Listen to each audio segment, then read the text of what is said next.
Os Estados Unidos anunciaram um pacote de ajuda humanitária direta para Cuba, um movimento que não visa reverter a política, mas sim deter o risco de um colapso social em um espaço geopolítico situado rente aos interesses de segurança de Washington. Isto não é um afrouxamento do bloqueio, é uma intervenção mínima para a gestão de riscos. O pacote de ajuda foca em medicamentos, equipamentos médicos e apoio técnico limitado. A componente energética foi excluída. Não há petróleo. Não há ajustes nas sanções. Não há sinais de reestruturação das relações. A escala reduzida reflete um objetivo estreito: manter o funcionamento social em um limite mínimo, evitando desencadear reações em cadeia fora de controle. Paralelamente à ajuda, Washington continua a sufocar as fontes de combustível indiretas para Cuba. Os canais de suprimento de petróleo estão estrangulados por sanções e controle de transporte, especialmente o fornecimento vindo da Venezuela.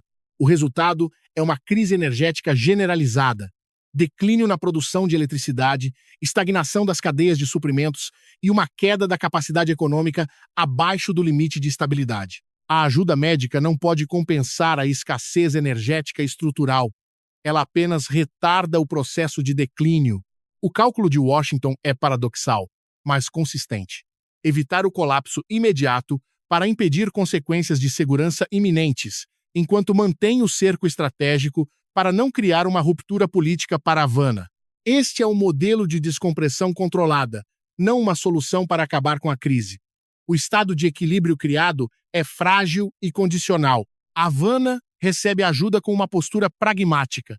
Não há sinais de que considere isso um ponto de virada. O governo cubano vê o pacote de apoio como uma medida temporária de contenção de danos, que não altera a realidade do bloqueio prolongado. A aceitação visa manter a estabilidade social imediata, não aceitar um reposicionamento estratégico.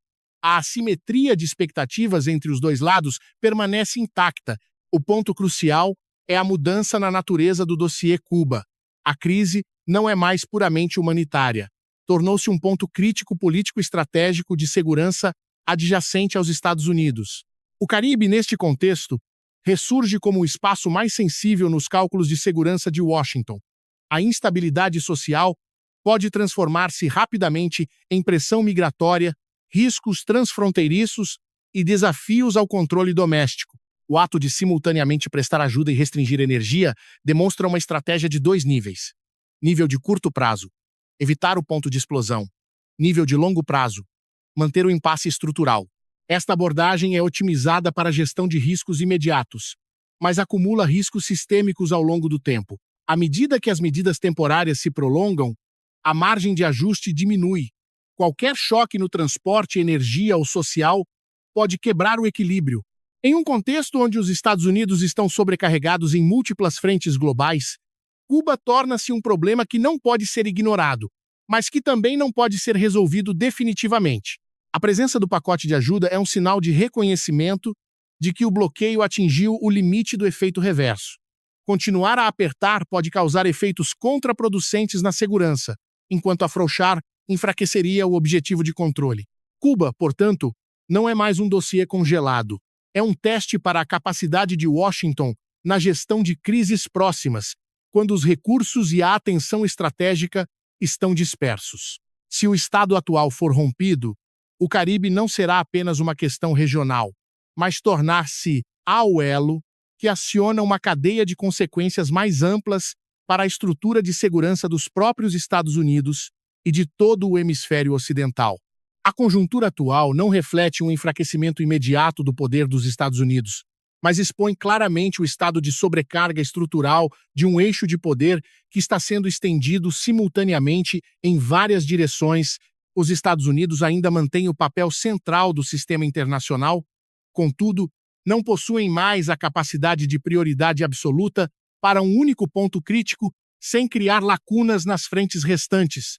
Washington sofre pressões simultâneas no Caribe, Oriente Médio, Europa Oriental e Ásia-Pacífico. Esta não é uma série de crises isoladas, mas sim faces interconectadas do mesmo problema de alocação de recursos estratégicos. Cada decisão de reforço em uma região acarreta a consequência de diminuir a atenção e a capacidade em outra área. O espaço operacional é, portanto, reduzido sistematicamente. A estratégia de dissuasão global dos Estados Unidos baseava-se na premissa da capacidade de presença esmagadora e resposta rápida em múltiplas regiões. No entanto, quando o número de pontos críticos excede o limite de carga, a dissuasão começa a ter um caráter de seletividade forçada. Washington é compelido a ajustar a ordem de prioridade conforme o grau de urgência, em vez da importância estratégica de longo prazo. Esta é uma transição de uma moldagem proativa para uma gestão de crise reativa. Nesse contexto, as decisões dos Estados Unidos tornam-se cada vez mais reativas em vez de condutoras. Ações são implementadas para evitar o pior cenário no curto prazo, em vez de estabelecer uma trajetória de estabilidade sustentável. A ajuda a Cuba, o reforço da dissuasão no Oriente Médio, a manutenção do apoio à Ucrânia e a presença militar no Mar do Sul da China refletem a mesma lógica: manter o sistema sob controle, aceitando um estado de tensão prolongada. A consequência direta é uma redução nítida na margem de controle. Quando os recursos militares, diplomáticos e políticos estão dispersos, a capacidade de emitir sinais de prioridade estratégica torna-se ambígua. Adversários e atores concorrentes não precisam de um confronto direto, mas apenas manter pressão simultânea em várias direções para desgastar a capacidade de coordenação de Washington. Esta é uma estratégia de exploração do estado de sobrecarga, não um desafio de poder puro. Um fator notável é a mudança na forma como os aliados percebem o papel dos Estados Unidos. Quando Washington não consegue focar toda a sua força em uma frente, as expectativas de garantia absoluta são ajustadas para baixo. Isso não leva a uma ruptura imediata da aliança, mas cria uma tendência de cautela estratégica. Os parceiros buscam maior margem de autonomia, ao mesmo tempo que diversificam canais de segurança e diplomacia.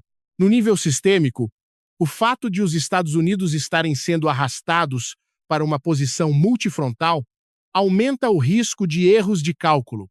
Quando decisões são tomadas em um estado de tensão contínua, a probabilidade de avaliar mal o nível de escalada e a reação do oponente aumenta. Cada frente não consome apenas recursos individuais, mas também gera uma pressão ressonante sobre o aparato central de tomada de decisão. Notavelmente, este estado de sobrecarga não é o resultado de um erro isolado, mas a consequência cumulativa da transição da ordem internacional para múltiplos pontos críticos prolongados. Os Estados Unidos não perderam sua posição central, mas estão operando em um ambiente onde a vantagem absoluta já não é suficiente para extinguir desafios simultâneos. Isso obriga Washington a aceitar a gestão de riscos em vez da imposição da ordem. Esta é a nossa visão e análise sobre o fato de os Estados Unidos serem arrastados para uma posição multifrontal e as consequências sistêmicas para o eixo de poder global. Esta realidade abre uma perspectiva digna de nota. Quando o centro de poder está sobrecarregado, cada ponto crítico tem o potencial de tornar-se um catalisador para uma instabilidade mais ampla, transcendendo o âmbito regional e impactando diretamente a estrutura de segurança internacional no médio prazo. O confronto entre os Estados Unidos e o Irã aproximou-se do limite de colisão direta, não por uma decisão impulsiva, mas devido ao acúmulo de ações de dissuasão e contradissuasão, num contexto em que Washington está disperso em múltiplas frentes. Este é o espaço de maior risco em todo o problema atual de sobrecarga, pois qualquer erro de cálculo pode ativar uma cadeia de consequências além do controle regional. Washington intensifica a dissuasão militar paralelamente às sanções. A presença naval é reforçada. A capacidade de defesa antimísseis é elevada ao nível de alerta, e mensagens duras são enviadas para reafirmar linhas vermelhas.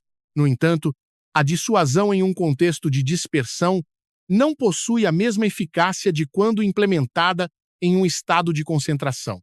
Quando o oponente identifica o estiramento de recursos, a dissuasão torna-se um problema de probabilidade, não mais uma ordem absoluta. Teherã responde com uma estratégia de simetria baixa. Em vez de buscar o confronto direto, o Irã expande o espaço de conflito horizontalmente, aumentando a pressão indireta mantendo a capacidade de causar danos em vários níveis e prolongando o estado de incerteza. Esta abordagem não visa uma vitória rápida, mas sim desgastar a capacidade de foco de Washington, obrigando os Estados Unidos a alocar mais recursos para uma frente que já está tensa. O perigo reside no descompasso de objetivos.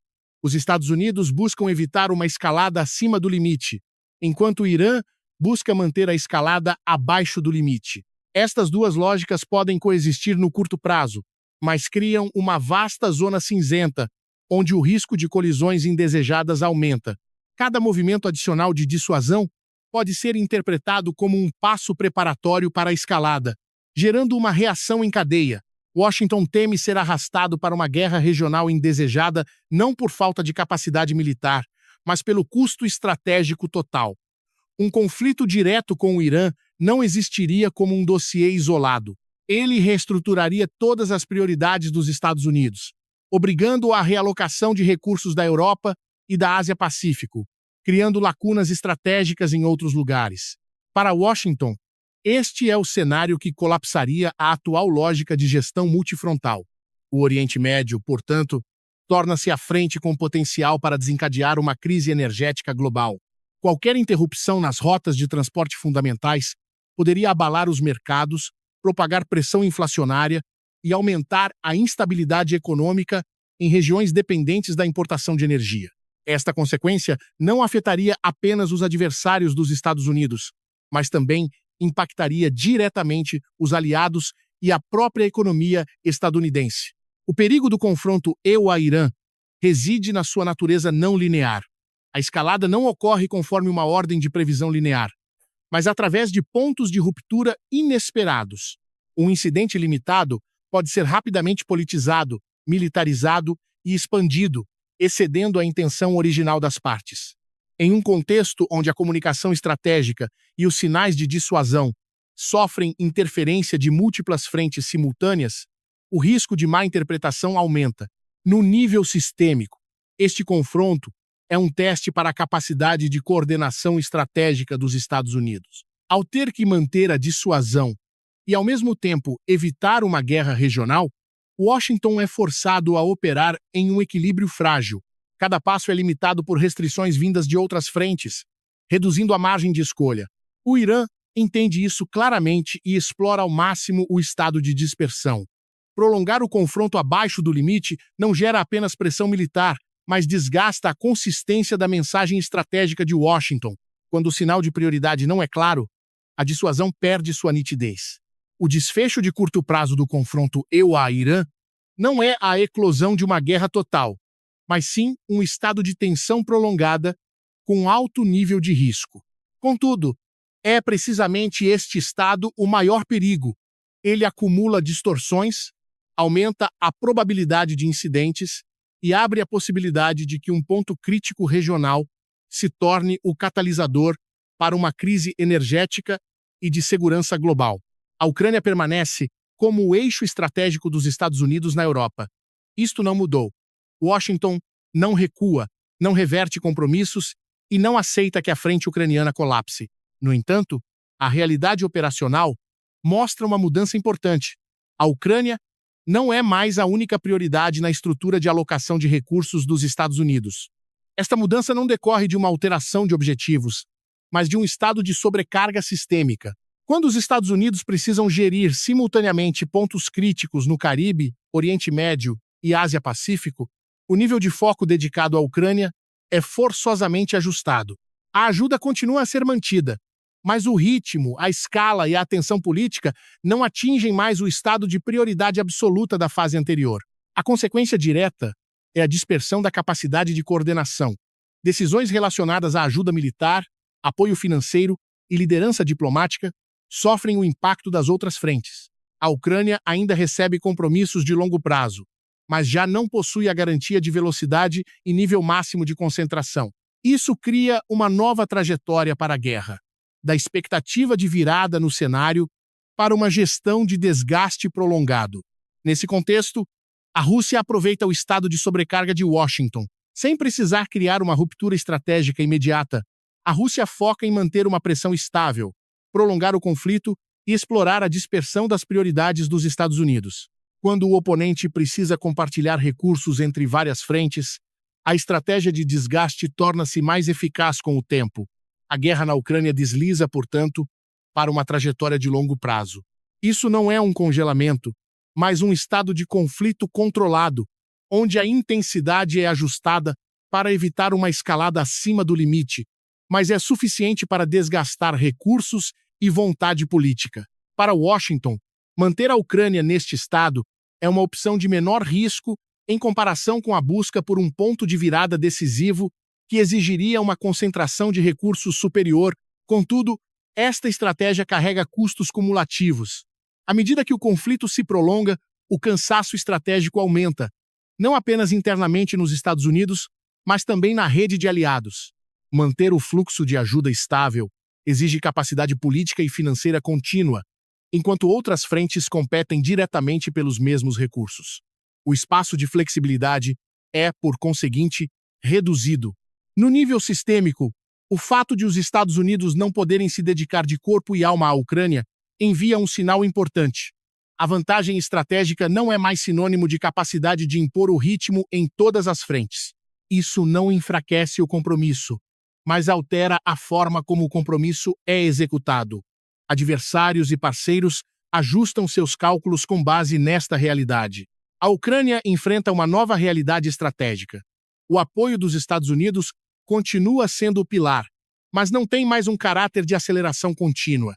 Isso obriga Kiev a ajustar expectativas e estratégias operacionais, preparando-se para uma fase de conflito prolongado com um nível de apoio estável, mas não explosivo. Esta é a transição de uma guerra de definição para uma guerra de gestão. Para Washington, esta escolha reflete a prioridade de preservar a estrutura de controle global em vez de concentrar toda a força em uma frente. A Ucrânia ainda está na órbita estratégica dos Estados Unidos, mas não ocupa mais a posição de exclusividade. Esta mudança não causa uma ruptura imediata, mas acumula impactos ao longo do tempo.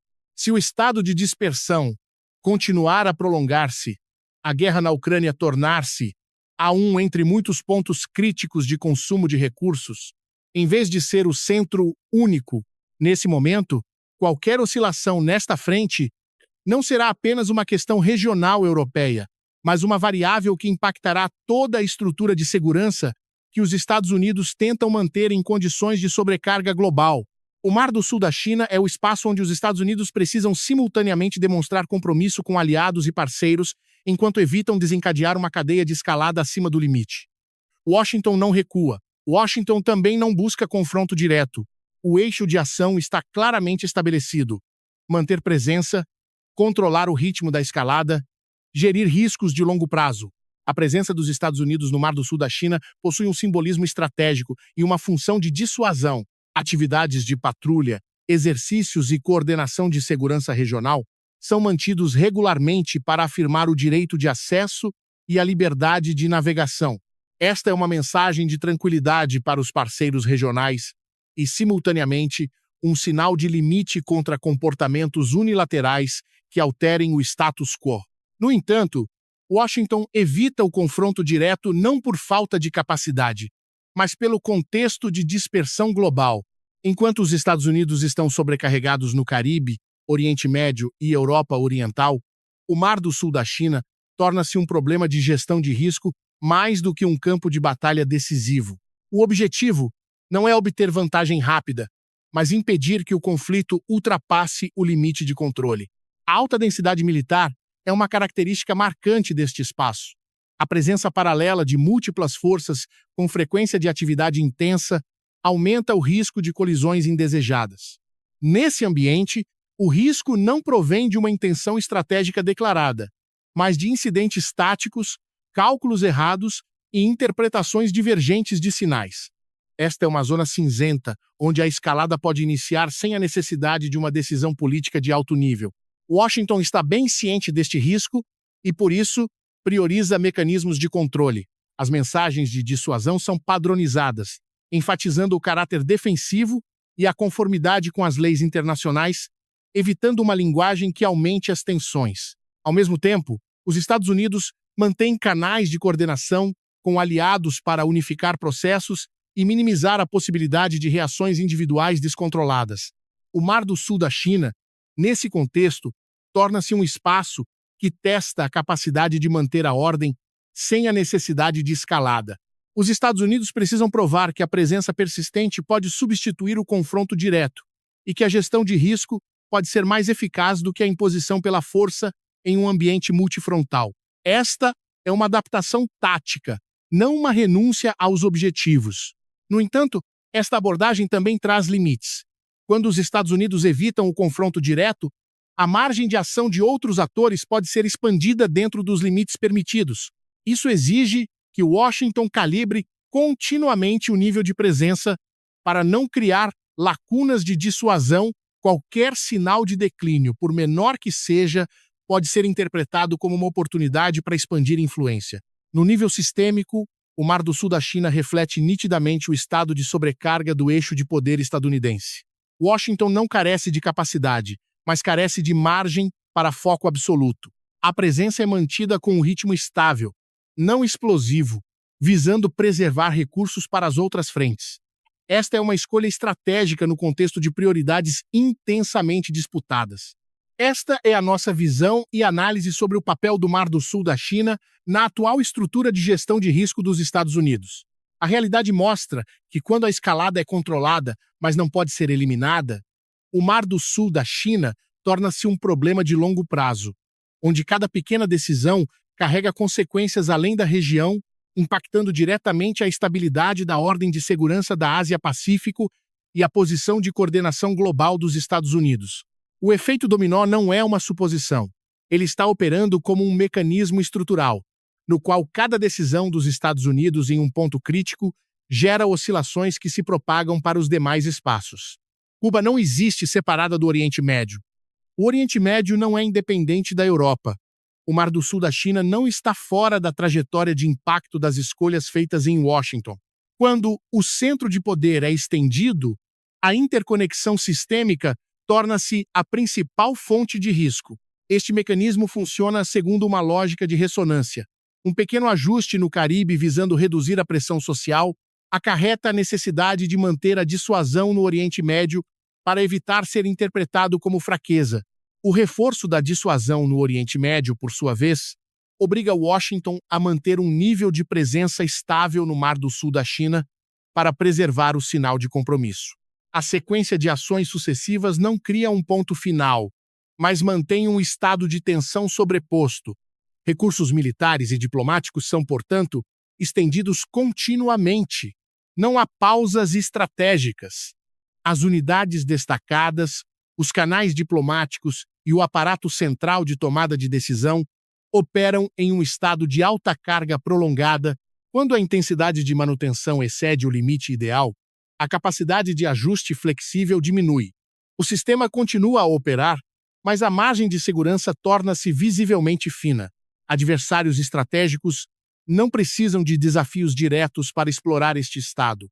Manter a pressão simultânea em várias regiões é suficiente para forçar os Estados Unidos a dispersar atenção e recursos. Esta é uma estratégia que aproveita os limites de coordenação, não um confronto de força. Quando Washington precisa reagir em múltiplas frentes, a iniciativa estratégica desloca-se do centro para outros atores.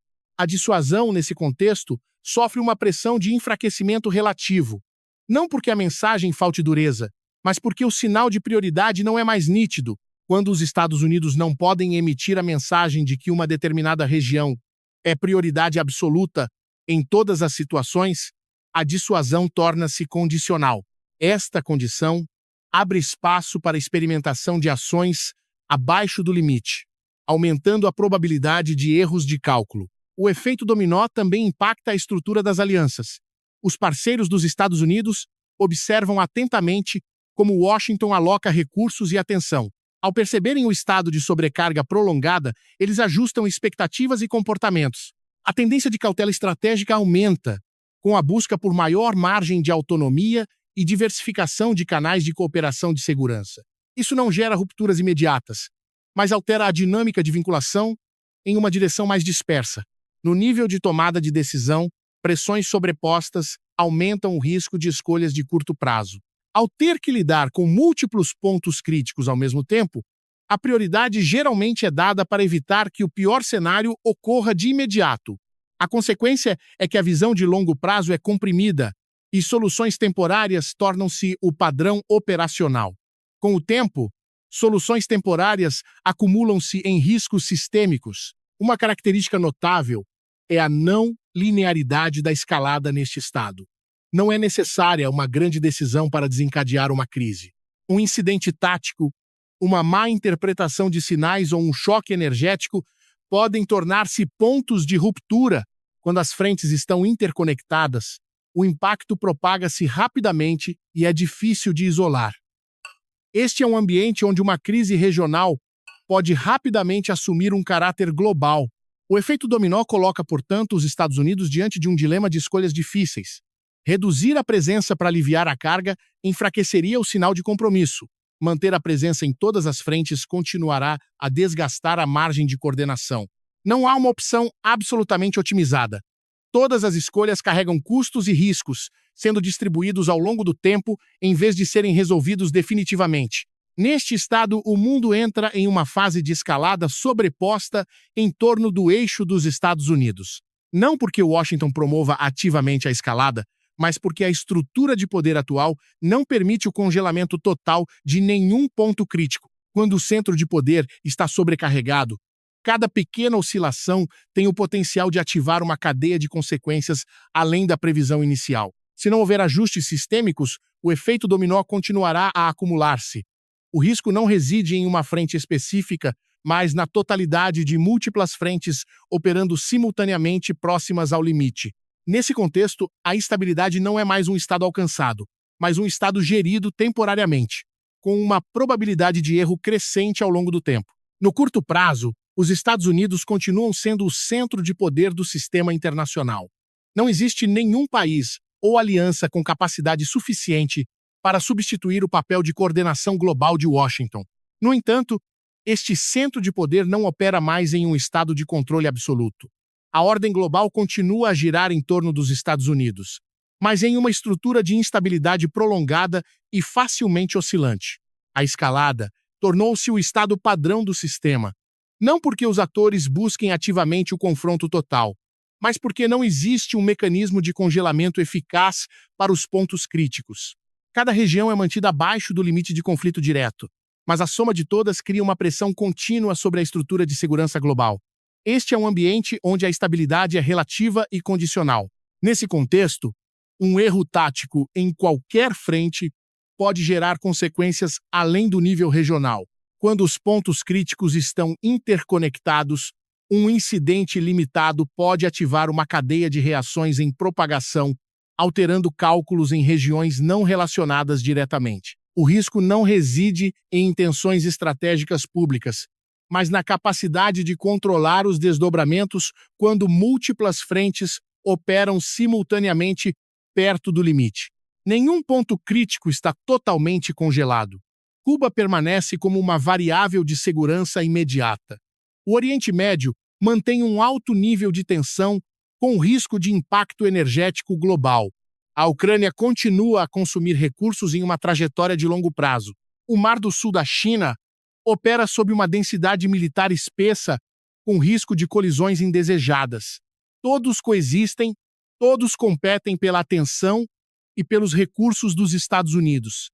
Para Washington, a perspectiva de curto prazo não é restaurar o estado de controle absoluto, mas sim manter a capacidade de gerir a instabilidade. Os Estados Unidos não perdem o papel central, mas precisam aceitar operar em um ambiente onde a vantagem não é mais sinônimo de capacidade de decidir o ritmo em todos os lugares. Esta é uma adaptação estrutural, não uma escolha tática temporária. A consequência é que a ordem de segurança internacional entra em uma fase de instabilidade prolongada centrada nos Estados Unidos. O centro ainda existe, mas a margem de estabilidade estreita-se. Outros atores ajustam seus comportamentos a este estado, priorizando estratégias abaixo do limite, evitando o confronto direto, mas testando continuamente os limites.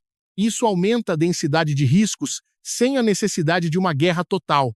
No nível sistêmico, a perspectiva de curto prazo mostra uma ordem que não colapsa, mas que também não consegue restabelecer o antigo equilíbrio. Os Estados Unidos mantêm o papel fundamental, mas enfrentam o problema da alocação de recursos em condições de escalada competitiva sobreposta. Cada decisão carrega um custo de oportunidade em outro lugar, tornando o processo de coordenação cada vez mais complexo. Esta é a nossa visão e análise sobre a perspectiva de curto prazo da ordem global em torno dos Estados Unidos. A realidade mostra que, quando nenhum ponto crítico é totalmente isolado, a estabilidade internacional no período vindouro não será um estado alcançado de uma só vez, mas o resultado de um processo contínuo de gestão de riscos, com alto nível de fragilidade e a possibilidade de erro sempre presente.